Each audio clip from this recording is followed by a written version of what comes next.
Welcome to our channel. Today we how to uninstall Logitech G HUB and fix stuck installs, complete guide step by step clearly. To uninstall Logitech G HUB, begin by closing the application if it is currently running. Press the Windows key on your keyboard or click on the Start menu. Type Add or Remove Programs in the search bar and hit Enter. In the list of installed programs, scroll down or use the search function to find Logitech G HUB. Click on Logitech G HUB. Then select the Uninstall button that appears. Follow the on-screen prompts to complete the uninstallation process. If you encounter a stuck installation, first, ensure that no other installation processes are running. Open the Task Manager by right-clicking the taskbar and selecting Task Manager. Look for any processes related to Logitech G HUB and select them. Click on End Task to terminate those processes. Next, navigate to the installation directory. Typically, it can be found in C:\program files /LGHUB or C:\. After that, press the Windows key and type regedit to open the registry editor. In the registry editor, navigate to the following path, hkey_current_user /software/Logitech. Right-click on the Logitech folder and select Delete.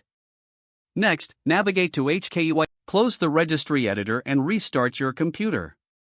Once your system has rebooted, download the latest version of Logitech G HUB from the official Logitech website. Run the installer and follow the instructions to complete the installation.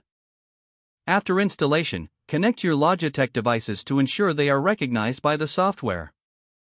You have now successfully uninstalled and reinstalled Logitech G HUB, resolving any installation issues.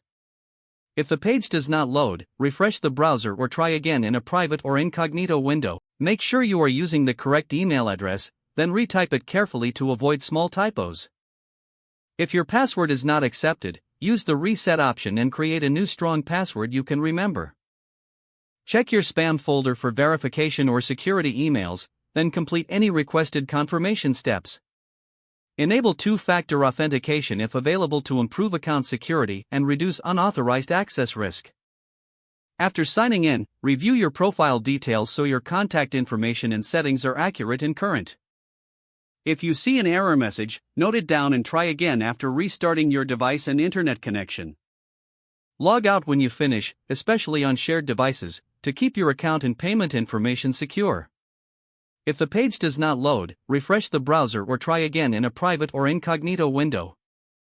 Make sure you are using the correct email address, then retype it carefully to avoid small typos.